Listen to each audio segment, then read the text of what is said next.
మార్చి 31కి మా పాప బర్త్డే ఉందండి. సో దానికోసం మేము షిరిడి అయితే వెళ్దాం అనుకున్నాము. మార్చ్ 30th ఈవినింగ్ 4:20కి సాయినగర్ షిరిడి ఎక్స్ప్రెస్ మనకి లింగంపల్లి నుంచి స్టార్ట్ అవుతుంది.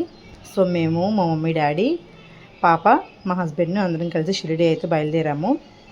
మార్చ్ 30th ట్రైన్ అయితే 4:20కి అయితే మాకు కొంచెం లేట్గా 5 o'clock అయితే వచ్చింది. సో నేను ఫుడ్ అయితే ఇంటి నుంచి ప్రిపేర్ చేసి తీసుకెళ్ళిపోయాను. మామూలు వెజ్ బిర్యానీ అంతా తీసుకెళ్ళిపోయాను. సో మా పాపది నెక్స్ట్ డే బర్త్డే ఉంది కాబట్టి మేము ట్రైన్లో అయితే కోన్ అయితే మెహందీ అయితే పెట్టుకున్నాము ఇద్దరము. ట్రైన్ టికెట్స్ అండ్ షిరిడీలో దిగిన తర్వాత ఎక్కడ ఉండాలి ఆ రూమ్ బుకింగ్స్ అన్నీ నేను ముందే చేసేసుకున్నామండి. మార్చ్ 1st వీక్లోనే మేము అవన్నీ చేసేసుకున్నాము.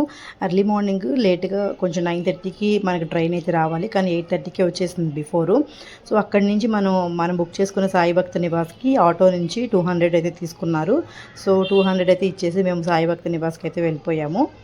రూమ్ అలాట్ అవ్వడానికి ఏమేమి డాక్యుమెంట్స్ కావాలి, ఏం ప్రాసెస్ అని నేను నెక్స్ట్ వీడియోలో చెప్తాను. అప్పుడు దాకా మన ఛానల్ లైక్ చేసుకోండి, సబ్స్క్రైబ్ చేయండి. Bye bye.